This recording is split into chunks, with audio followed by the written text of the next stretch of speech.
Salam değerli izleyiciler, 11 noyabr 2025-ci il xəbər verdiyimiz kimi göyərtəsində 20 nəfər hərbçinin olduğu Türkiyəyə məxsus C-30 tipli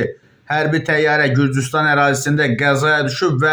A Xəbərin məlumatına görə bugün Türkiyə vaxtı ilə saat 9:50-də Trabzondan havaya qalxan təyyarə saat 11:06-da Gəncəyə enib. Planlaşdırılmış prosedurlara uyğun olaraq təyyarə saat 13:20-də Türkiyəyə geri dönüş reysi üçün yenidən Gəncədən havaya qalxıb, lakin havaya qalxdıqdan 27 dəqiqə sonra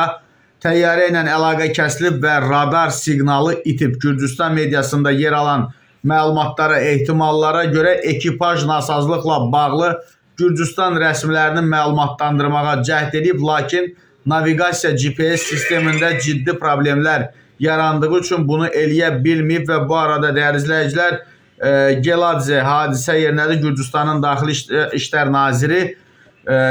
Geladze Türkiyəyə məxsus təyyarənin qəzaya uğradığı yerə səfər edib və onun müavini Roni Meski, Kaxetinin qubernatoru Georgi Aladaşvili və nümayəndələri müşayiət edir və xatırladaq ki, Azərbaycandan qalxan Türkiyənin C-130 təyyarəsi Gürcüstan ərazisində qəzaya uğrayıb.